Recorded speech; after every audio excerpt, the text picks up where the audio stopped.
Alrighty, so we're going to go through the August 2019 test as a supplement to or in place of having a review session. I would say the best way to utilize this is maybe try to do like 5 problems or so on your own and then hit play and watch those 5 problems in the video to see how you did, and then maybe do another 5 and then hit play back and forth just so you can be testing yourself to see if you can do it like you'll have to do on test day rather than just watching me do it in the video. So again, good idea. Pause it right now, go do some problems, and then hit play, and then see how we do this.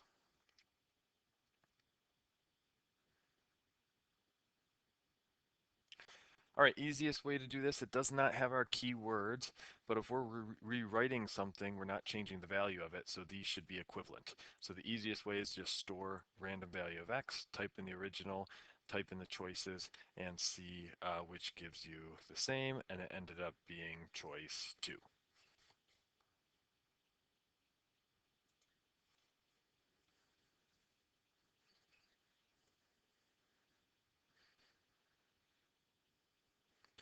So we want to find the sum of the first 12 terms of a geometric. So eventually, from our reference sheet, we're going to do our Sn is equal to a1 minus a1 times r to the n. Get in the habit of putting the r in parentheses, even though it's not on the reference sheet, and then over 1 minus r.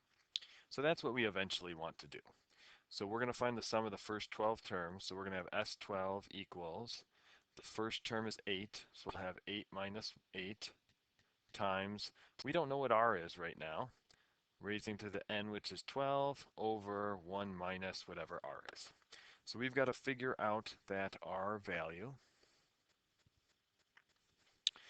So let's kind of list out what we have. We know the first term is 8. We don't know the second term. We don't know the third term, but we know the fourth term is 216. So what we're going to use is we're going to use our geometric sequence formula, which is an equals a1 times r to the n minus 1. Just a reminder with these formulas on the reference sheet, on test day, rip off the reference sheet. It's perforated, so you don't have to be flipping back and forth. So we're going to fill in 8 for the a1. We don't know the r. But we're going to use 4 for n and 216 for an so that we can solve for r. N is your term number, and an is the value of that spot. So we're going to have 216 equals 8 times r, and because it's n minus 1, the 4 minus 1 will give us 3 in the exponent. So I'm going to divide both sides by 8, and that's going to give us 27 equals r cubed. We're going to take the cubed root of both sides. Just a reminder on your calculator, cubed root, you'll do control and then the caret button, which allows you to put that cubed root in. When you put the 27 in, you get 3. If it was a square root, we'd have to remember to do plus and minus, but it's a cubed root, which is an odd root, so you don't have to do plus and minus. So we're just going to multiply by 3 each time, so we get 24 here. Or actually, I guess I don't need to find those spots because we just needed to know what we were multiplying by.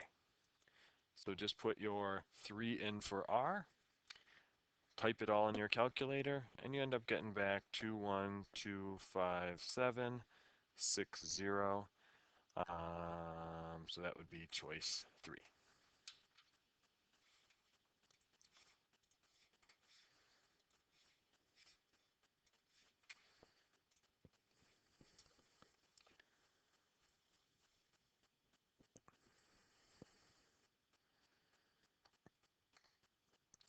Okay, so for this one, if we're going 1500 to 3000, that is doubling. 3000 to 6000, that's doubling, and so on. So when you are multiplying over and over, that's an exponential function. Linear would be if it is adding over and over again. That's the other one that they would maybe ask you.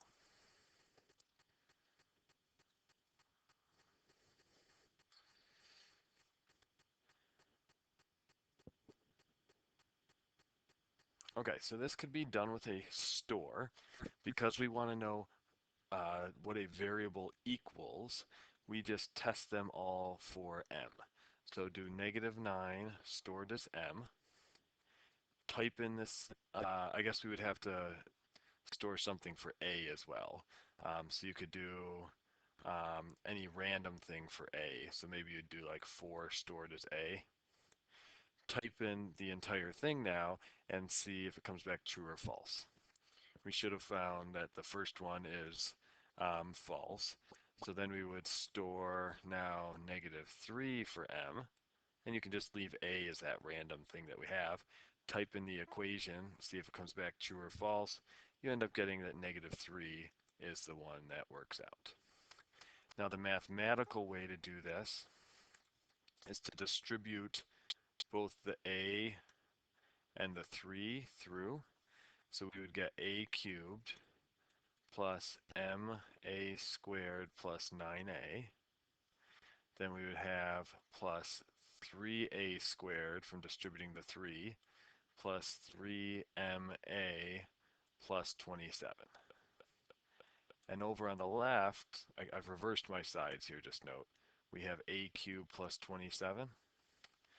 So notice the a cubes match up, the 27s match up, but there shouldn't be anything else. So that means all this middle stuff should wipe out. So if you've got a 3a squared, you just think about, okay, what's m gotta be so that it wipes out that 3a squared? Oh, m must have to be -3.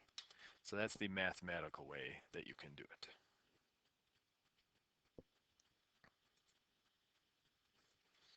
So we're in quadrant 3. We'll draw a reference triangle in that quadrant where you come out diagonally from the origin and go straight back to the x-axis to make a right angle. Cosine is always adjacent over hypotenuse.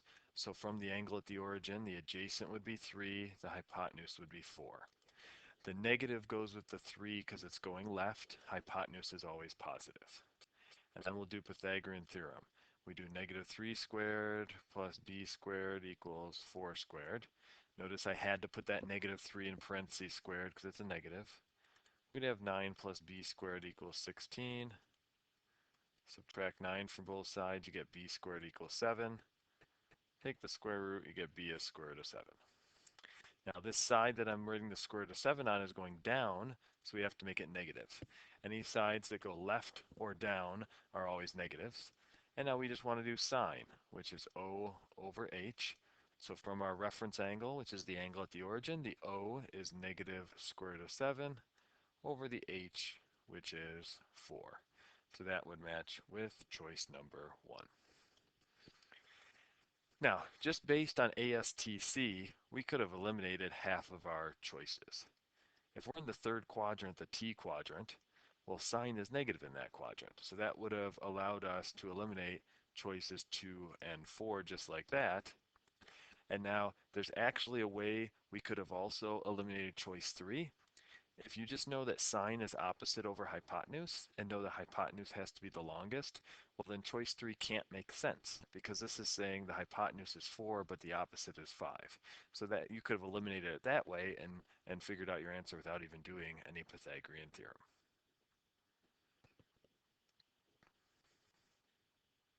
So half are getting the placebo, the other are getting the drug, so this would be a experiment, so choice 4.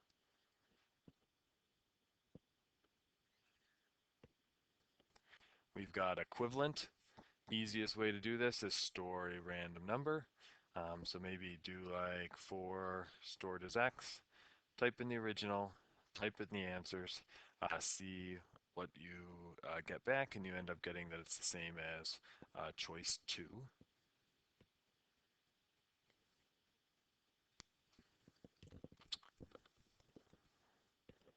All right, if we distributed this 4x squared, our leading term would be a 4x cubed. Or actually, let me talk about this a different way. They said a is an integer, so it must not matter what integer. So let's say that I picked 6. So we'd have 4x squared times x plus 6 minus x minus 6. And then what you can do is you can just graph this and see which one has the same end behavior. So we should have noticed that our end behavior, we are going down on the left and we're going up on the right. So that would be as x approaches negative infinity, we're going to negative infinity. So here's negative infinity going to negative infinity, negative infinity going to negative infinity. So that rules out choices 3 and 1.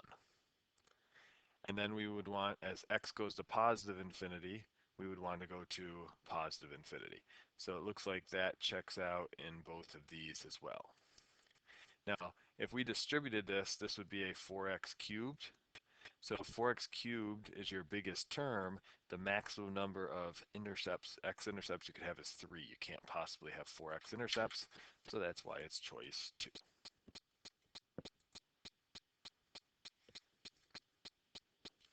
Recursively, we normally see this with a's, but here we just have m's. So recursively, we want an m with a subscript of n minus 1. So that rules out choices 2 and 4. And we want to see what our pattern is. So the first one's saying subtract 320 each time. Well, notice that third one switches to decimals. So if you're subtracting a whole number of 320 each time, that would not eventually give you a decimal. So that rules out choice 1, and it must be times 0.84 each time. Now the way you could get exactly that 0.84, if you're unsure of your r, which is the thing you're multiplying by, just do the second term divided by the first, or in general you could do any term divided by the one before it.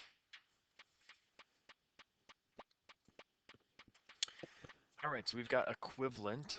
So easiest way to do this, pick a random number, store it for x, type in the original, type in all of the choices, and see which one comes back as the same value. So choice 1 is what it would be.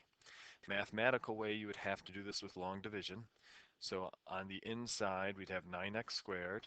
We'd want to hold the spot with plus 0x and then minus 2. And then we would have 3x plus 1 on the outside. So we'd want to ask ourselves what times 3x gives us 9x squared, and that would be 3x. We'll distribute the 3x through to both things, so we'll get 9x squared plus 3x, and all of that is going to get subtracted. So 9x squared minus 9x squared wipes out, it's gone. 0, and that'll now be a minus 3x, so that gives us negative 3x and a minus 2. Now we'd ask ourselves what times 3x gives us negative 3x, so that'd be negative 1. So you get negative 3x minus 1. Put it in parentheses and subtract. After we distribute the negative, it would be a positive 3x and a plus 1. So this would give us a negative 1 on the end. That's our remainder, so we'll have minus 1 over 3x plus 1. And notice that choices matches with number 1. So that's how you would do it if it's a free response.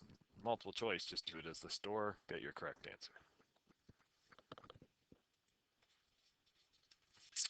Is for an even, or if f of x is an even function, which one must also be even?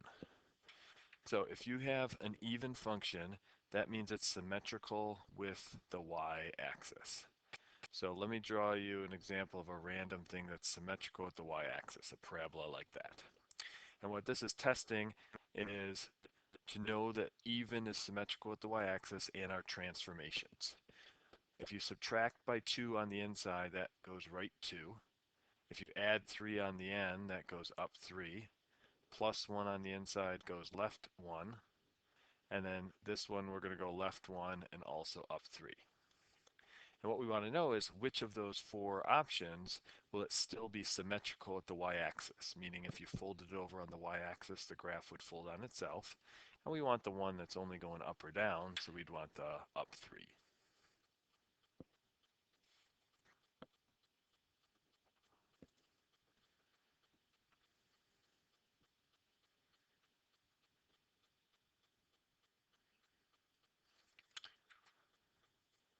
So if she wants to live somewhere based on the average annual temperature, we would want something that's right in the middle of the max and the min, so that would be the midline of the graph that we would want to focus on.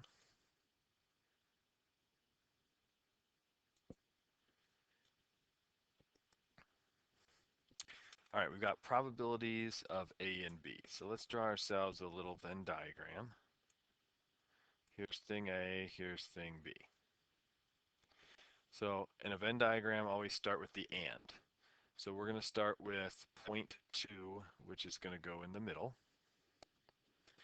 This means the probability of A given B. So what this means is if we focus only on the B and then find the probability of A. So if we're focusing only on that blue circle, the probability of A would be zero point 0.2 divided by whatever the sum of that entire circle is, which we don't know. And they're saying that should come back as 0.8. So if we cross multiply this, this would be 0.8x equals 0.2. Divide by 0.8, and you get x is equal to 0.25.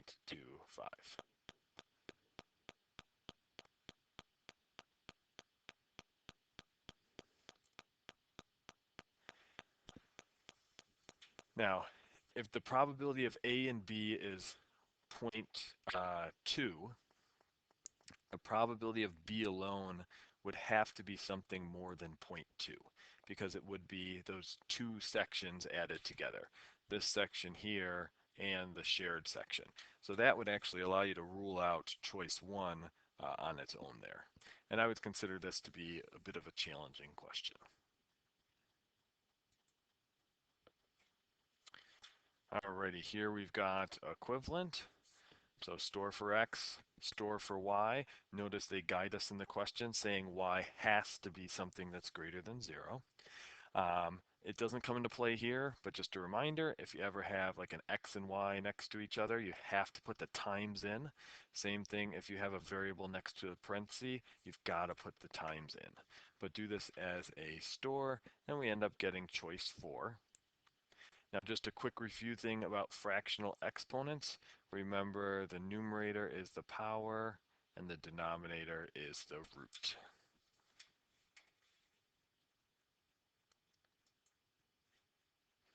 Solution set, that's one of our key words. When we do solution set, we're storing the choices. So you would want to do 0 stored as x to start out.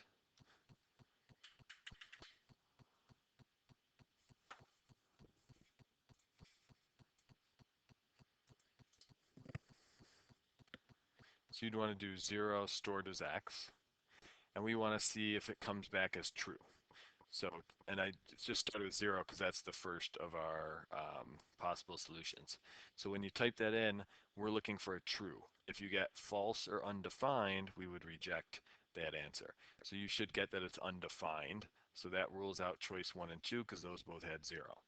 And then store 2 as x. Go up and select the equation that you had put in. We happen to get undefined back again for this one. So that rules out choice 2. So our answer is number 4, and that's just representing no solution. When you got the squiggly brackets like that, remember those are just multiple things of x's. Those are not x comma y's.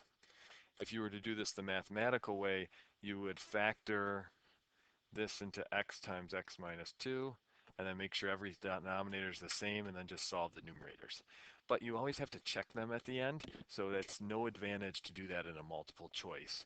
If it was free response, though, that's how you would do it.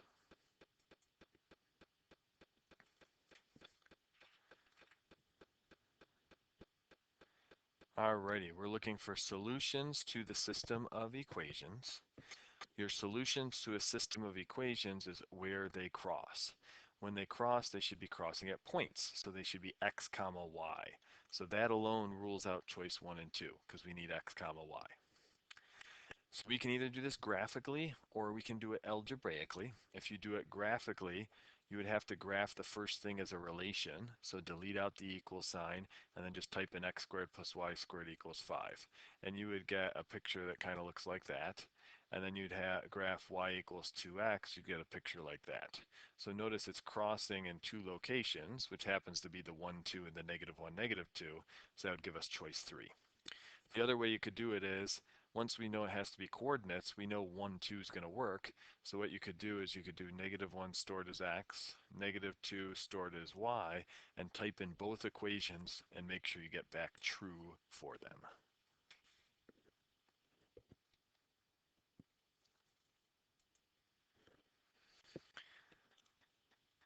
In 17, we're compounded monthly, so that's our formula. A equals P times 1 plus R over N raised to the NT. So we've got A equals, our initial amount put in is 5,000. 1 plus our percent as the decimal is 0.035. We're doing monthly, so we're over 12. And we're raised to the 12 times 6. Put that all in, and you end up getting choice 4.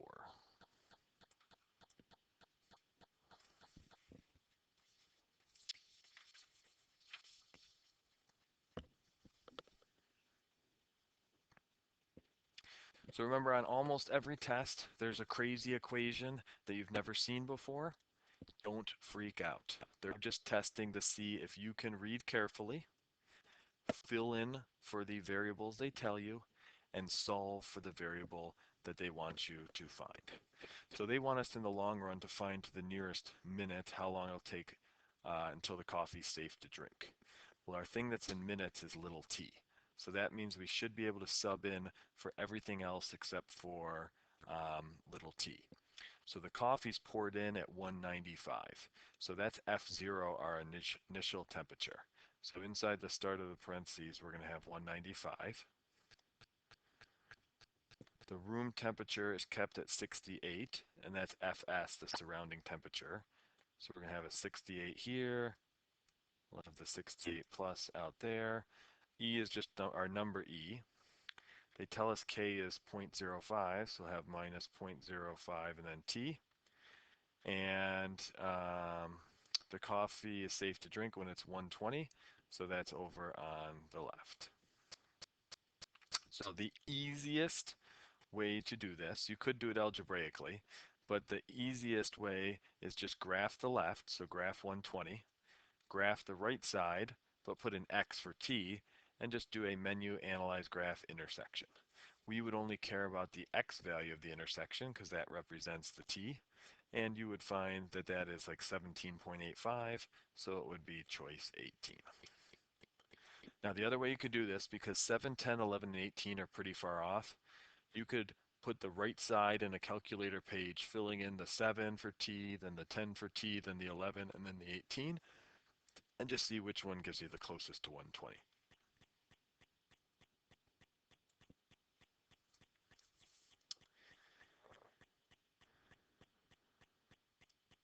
In 19, we wanted greater than 130. So here's what our picture would look like, 130 and above. So this would be a norm CDF. We do menu probability distributions and norm CDF. Our lower bound would be the 130. Upper bound would be 5 nines. Our mean was 100. Standard deviation of 15. And when you type that in, you get 0.02275. So move the decimal point over 2.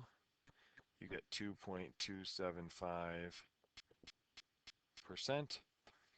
And your approximate percentage then would be choice 1.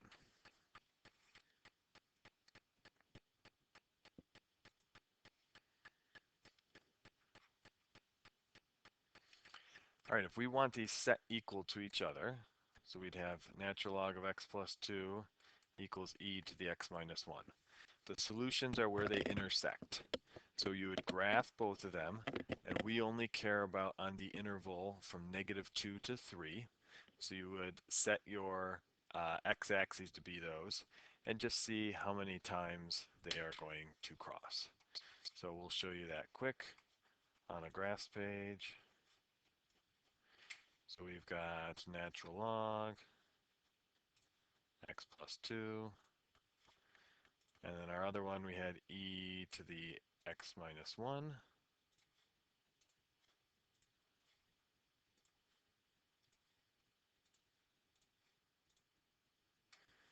And we wanted to go from -2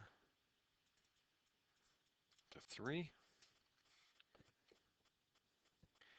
So we just want to see how many times does it cross. Those two graphs crossed twice.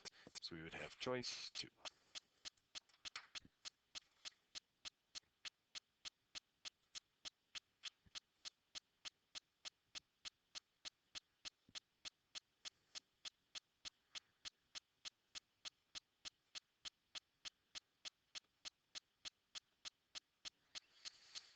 Okay, so if we have roots x equals 1, x equals -1, and x equals 2, that means the factors would be the opposite signs of those. So we'd have x minus 1 for the x equals 1, x plus 1 for the -1, and x minus 2. What we're going to do is we're going to FOIL these out. We'll do the first two. We'll get x squared plus x. Distribute the -1, we'll get minus x minus 1.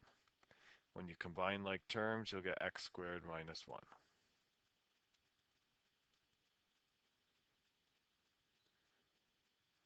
So now multiply that out with the x minus 2. We'll distribute the x squared to both, and we get x cubed minus 2x squared. Distribute the -1 to both, you get -x plus 2. Well, we want to know what the b value is. The b is in front of the x squared. Notice in front of the x squared, we get a -2. So that would be choice 4.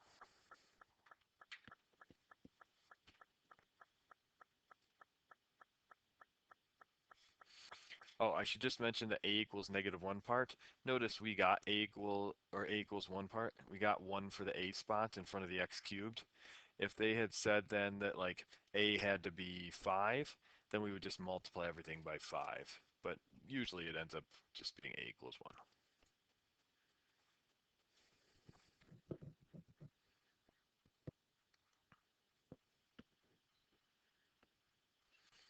All right, so we're going to compare two average rates of change. So that means we're going to eventually do y2 minus y1 over x2 minus x1. So your first x values are 6,000 and 8,000. And the other one, we're going to have 9,000 and 12,000.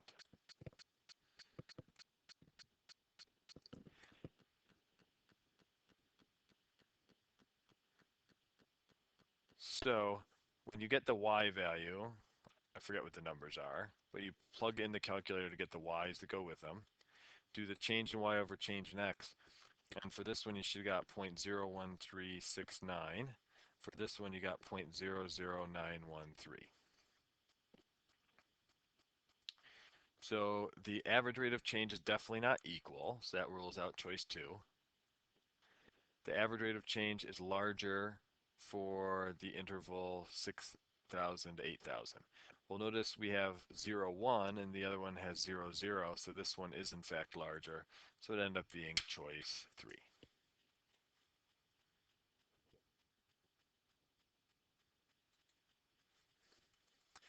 The inverse, we switch the x and the y.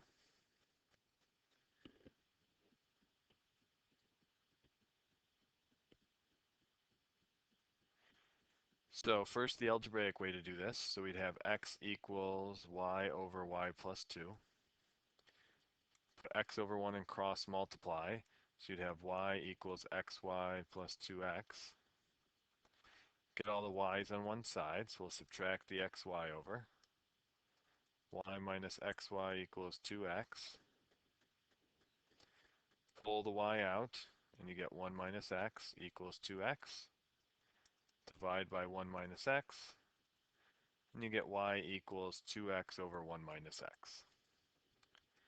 Well, what you're going to notice is that doesn't match any choice. We can pretty much rule out 3 and 4 because they don't have the 2x part. Well, what happens is if 2x is on top, we would need to have 1 minus x on the bottom. Well, that would mean the 1 is positive and the x is negative. That doesn't match with what we have here, so that's ruled out. If we multiply top and bottom by -1, that would give us -2x on the top, and we'd now have -1 plus x on the bottom. Well, a -1 and a positive x, notice that matches what we have here, so we'd get choice 2.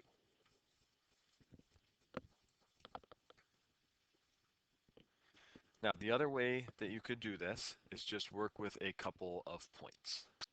If you sub in 1 to the original, you would get back 1/3. And if you sub in 2 to the original, you would get back 1/2. Well, that means our inverse should have the points 1/3 comma 1 and 1/2 comma 2. So you could sub in 1/3 to each of the choices, and if it doesn't give you 1 back, you could eliminate it. If you had more than one option left after doing that, sub 1/2 in for X in all the choices. If it doesn't give you 2 back, then you could eliminate it. So you could just pick a couple points, sub in the X's to get the Y's, and then reverse them, and sub them into the choices to see which matches.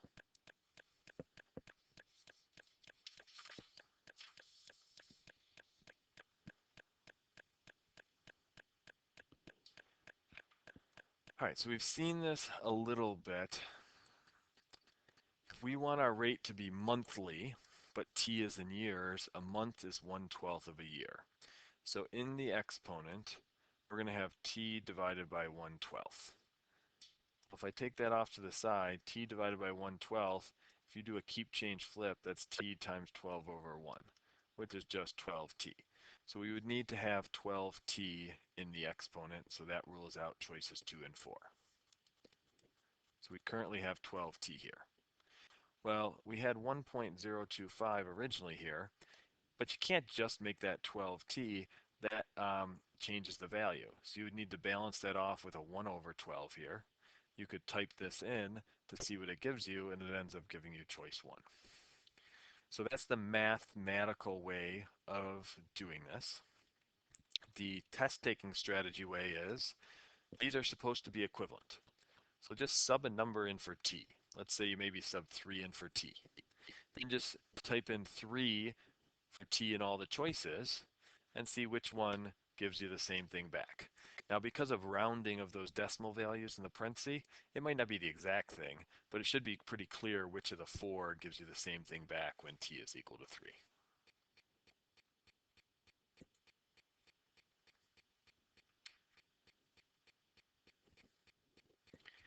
All right, so we've got world history and European history. Start with the both, which was 33. The entire European circle should be 66. So take away the 33 in the middle, and that leaves you 33 for the European. The entire world circle should be 165. Take away the 33, and that gives you 132 for the world.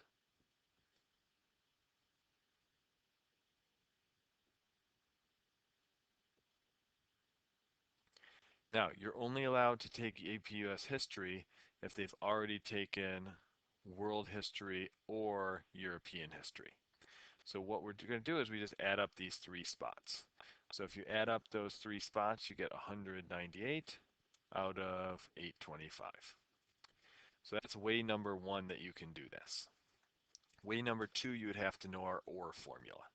So you'd do probability of world or European, which that is what would give us the US history. You'd have probability of world plus probability of European minus probability of world and European. We want to find this because the world or European is who can take US history. And then you would have done your worlds. You'd have 165 over 825 plus 66 over 825 minus 33 over 825.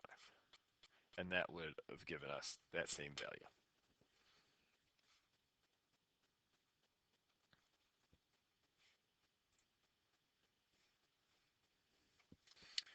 So we want to explain our fractional exponent. Remember, it's always power over root. So you would raise 9 to the 5th power and take the square root. Now, because both those things are coming from the exponent, you could reverse the order as well. You could say take the square root of 9 and then raise it to the 5th power. Either option is fine.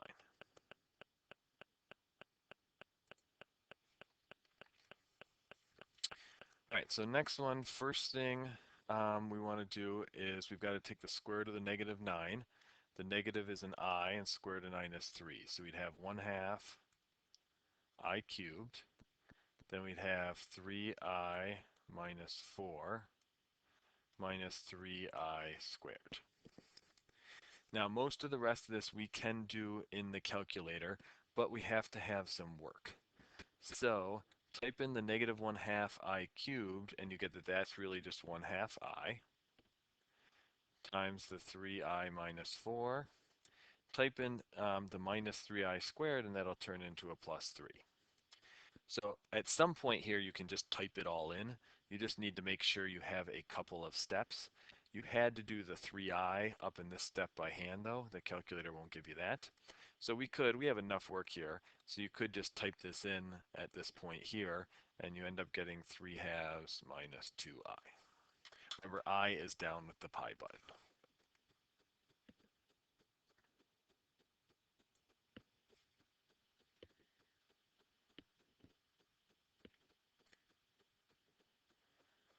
So two ways you could do this. You could graph this, sketch a little picture of the graph, and do a menu analyze graph maximum. Or when you have a trig function, you can take your wrap line and add your amplitude to it to get the maximum. So our wrap line is 2450 plus the amplitude, which is 250, which would just give us 2700 for our maximum value.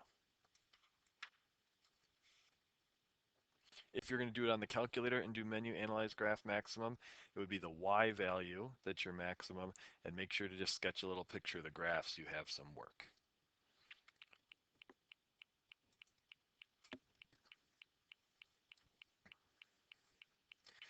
So a couple ways we can do this. We could sub in -2 for each of them to get back our remainder, or you could do synthetic division for each of them. Now, if you do synthetic division, be careful in that p of x, because you are missing your x squared term. So drop the 1 down, multiply, add, multiply, add, multiply, add, multiply, add. So that one is not going to be, because that is a remainder of 60. When you do the other one, put the -2 outside, you'll have 1, -3, -16, -12. Drop down the 1, you multiply to get -2, add -5, multiply to get 10, add -6, multiply to get 12, add to get 0. So we would say for our conclusion, and we have to write a sentence because it says explain, we would say x plus 2 is a factor of q of x since it has a remainder of 0, but not p of x since it has a remainder of 60. And again, the other way you could have done it is just subbed in the -2, making sure to show that and that you're subbing it in parentheses, and you would get that 60 and the 0 back directly.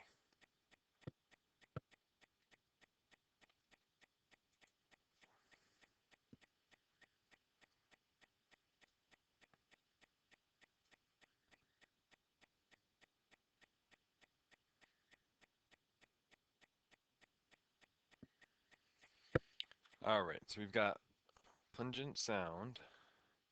It has a high of 10.1 and a low of -2. And then on Long Island, the high is 2.5, and then the low is -0.1.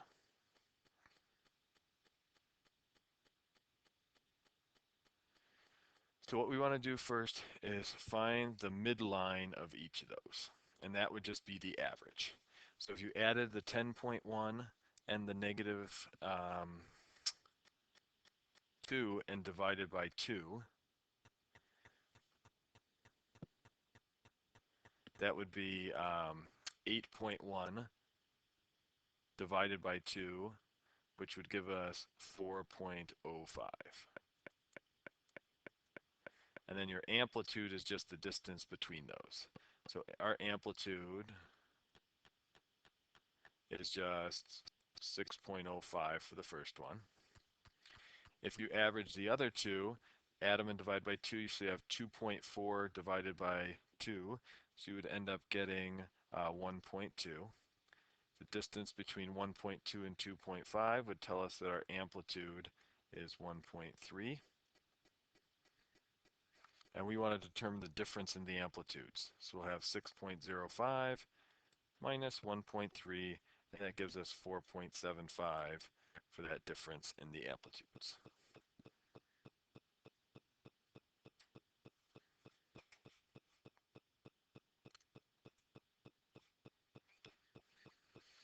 We want to write a recursive formula. So the first thing you always do is tell what A1 is. Our values are the Y values, and the first one is just the spot. So really our sequence here is 4, 12, 36, 108. So our A1 is 4. Then we always do AN is equal to AN minus 1 and just put our pattern. Well, we're multiplying by 3 each time, so you just do it times 3. Okay, you need to have both parts of those, the A1 equals, and then the AN equals the AN minus 1, and then your pattern to be the full recursive formula.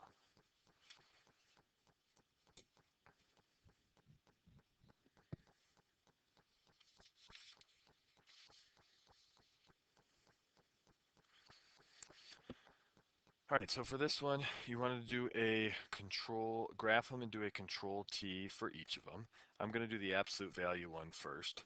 So for the absolute value one, just a reminder, you can go to the template next to the 9, and the absolute value, for me it's in the top row, last one. I think on your calculator it might be the first in the second row, but it's those absolute value bars, the vertical lines.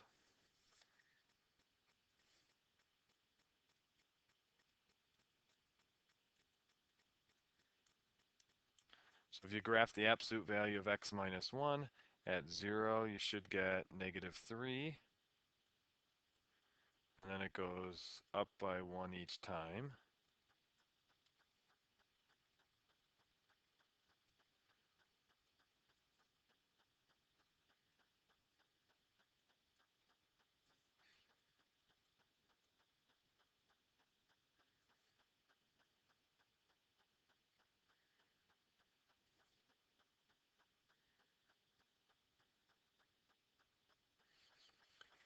And then if we graph the 1 over x, at x equals 0, it's undefined, so there's nothing. At x equals 1, we get back 1. At x equals 2, we get back a half.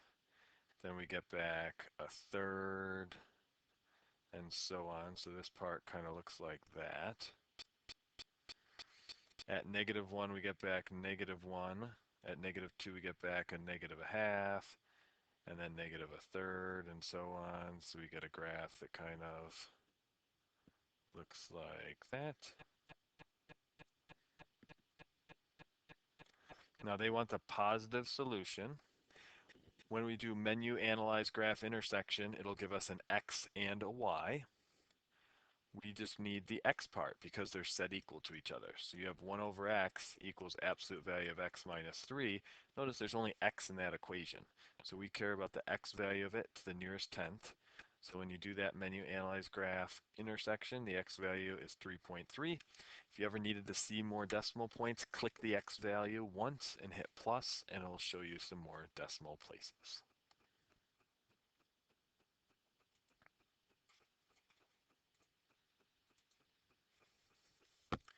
We've got continuously, so we want to think PERT. Notice they want us to use n of t. So we're going to have n of t equals p times e to the rt.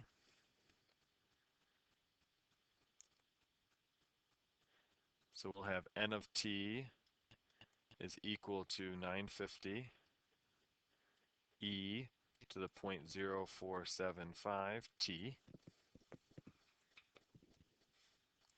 They want us to explain our reason for the choice of our base. We'll say when continuously you use a base of E. Because it said explain, we needed to have at least one sentence as part of that.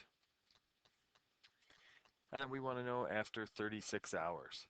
Well, keep in mind T was in days. There's 24 hours in a day. So 36 divided by 24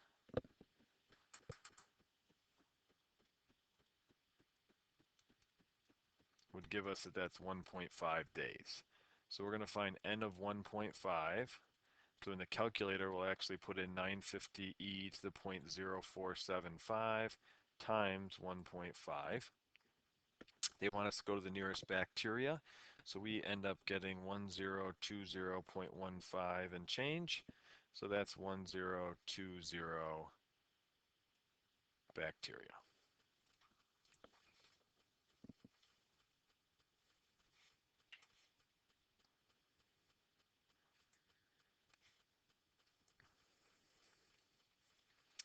We want a sine function, amplitude of 2, period of 2 pi.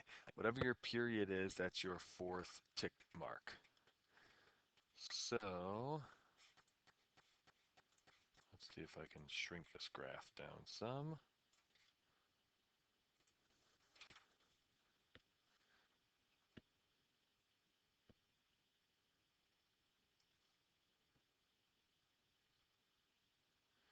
So we want an amplitude of 2.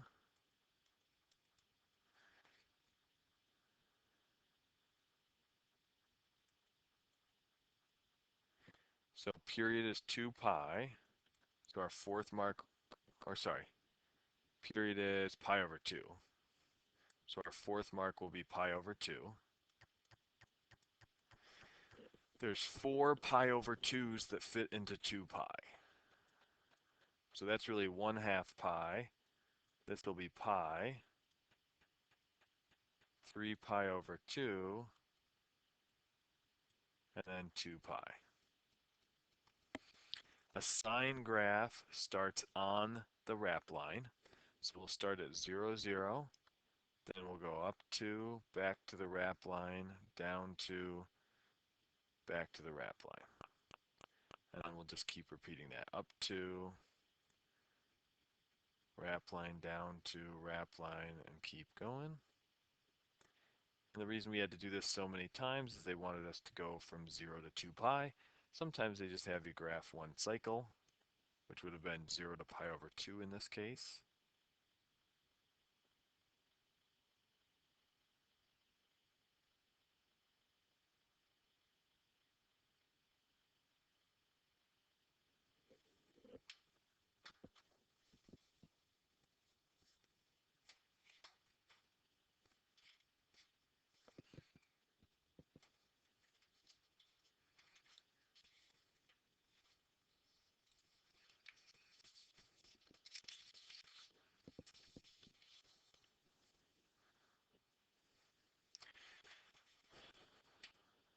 So we've got our simulation. They give us the mean and the standard deviation,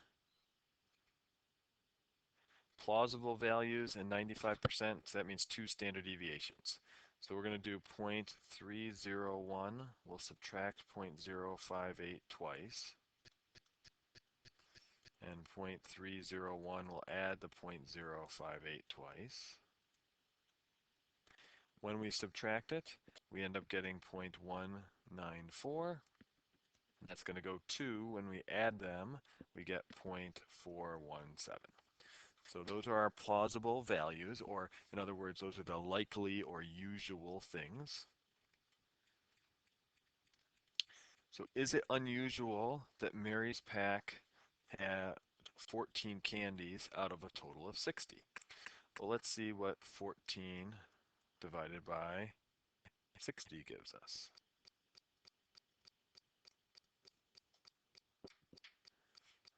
If you do 14 divided by 60, you get 0.23, and the 3 is repeating. That falls within our interval of likely or usual outcomes.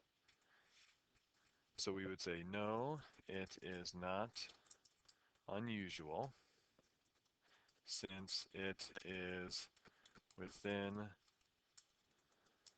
the middle 95% interval. Now, this interval of two standard deviations is often called the confidence interval. You don't necessarily have to use that notation. You could have even just said, no, it is not unusual since it is within the interval in the first part of the question.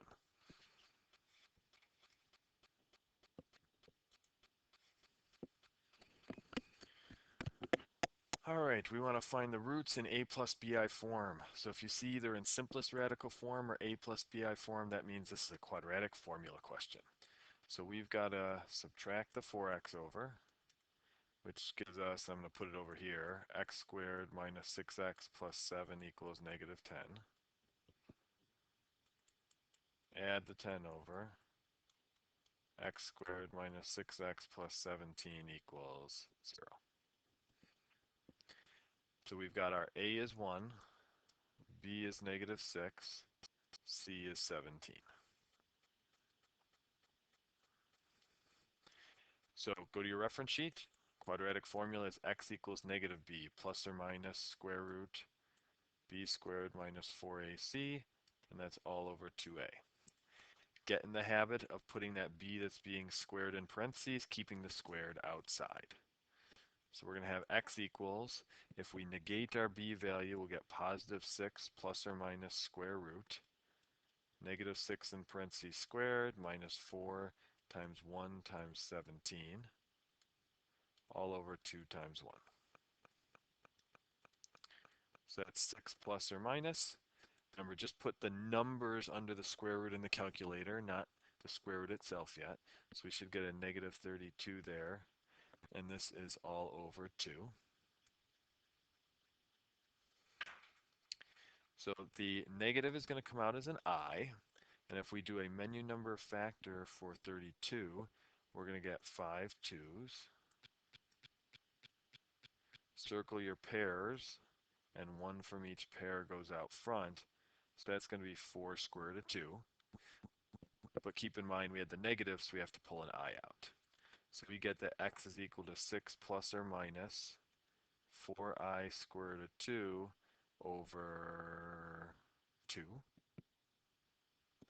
And then to be in a plus bi form, we've got to divide them by 2 separately. So 6 divided by 2 would give us 3 plus or minus 2i square root of 2.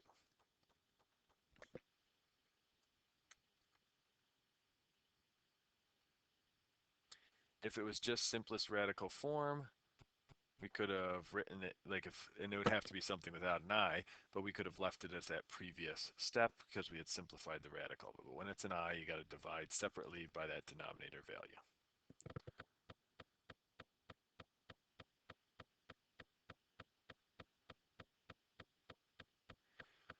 So if we were to graph these, so we have x squared minus 2x plus 7, which was one side of our equation.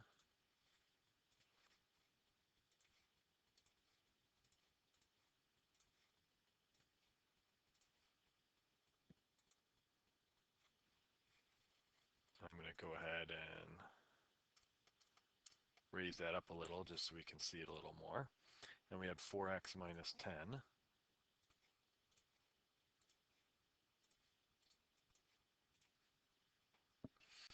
So we got imaginary solutions. So the fact that we got imaginary solutions, that is confirmed by the graph by the fact that they are never crossing. So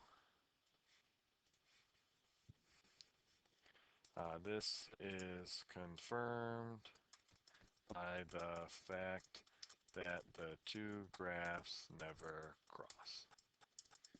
So there's no real solutions, only imaginary ones.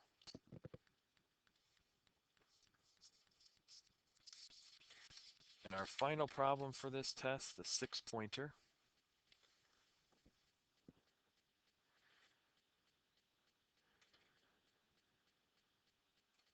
So we want to classify at 30 miles per hour. S was the speed of the wind. So our work we would show for that first part is just to take our equation. We'll fill in a 30 for S.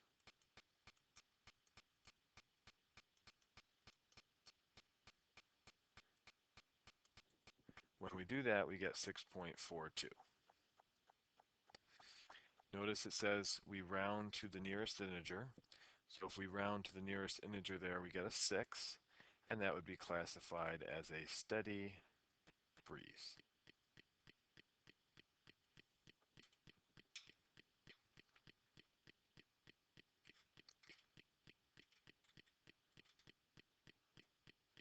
So in 1946, it was accommodated to, or extended to accommodate strong hurricanes. Strong hurricane has a B value of 15. Find what the value of S is to the nearest miles per hour. So we're going to put 15 over on the left equals the 1.69 square root. That's an S, not a 5, keep in mind. Plus 4.45, and we have a minus 3.49 on the end. So we've got to undo everything to get the S by itself. Again, if it's helpful, maybe I'll put the S in red each time just to help it stand out. So add the 3.49 over. We get 18.49 equals the rest.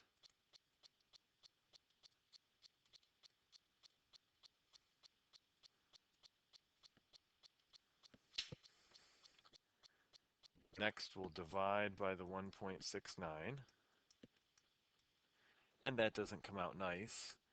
That gives us 10.940 dot dot dot. Don't round that because it's not our final answer.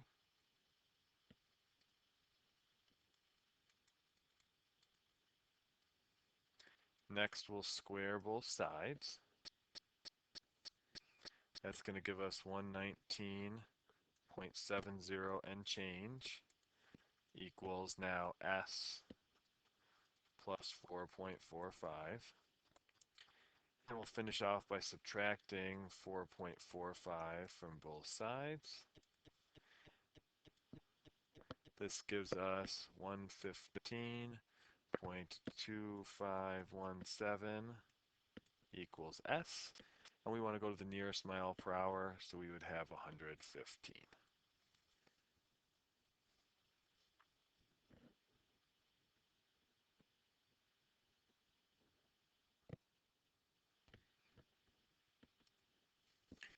All right, we want to find the wind speeds that would round to 10. So a 9.5 would round up to 10.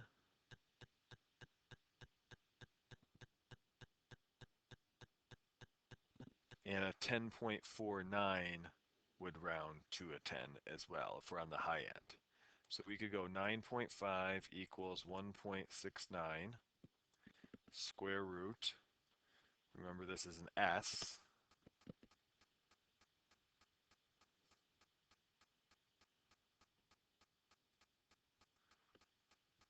Plus 4.45 minus 3.49. Now, nothing in here said it had to be done algebraically. Actually, it specifically said using technology. So we would graph the left, graph the right, just use X where S is, and do menu analyze graph intersection, and we're looking to see what that X is. So S ends up being 54.63 for that one. Now, we would round down at 10.499999. We're just going to do 10.49 because in the long run, we're going to round to the nearest whole anyway.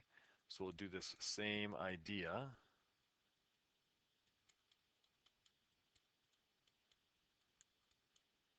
Graph the left, graph the right, put the S in as an X, do a menu analyze graph intersection, and we care about the X value, and we end up getting that it is 63.97. So if we round both those to the nearest whole, we would be from 55 miles per hour to 64 miles per hour.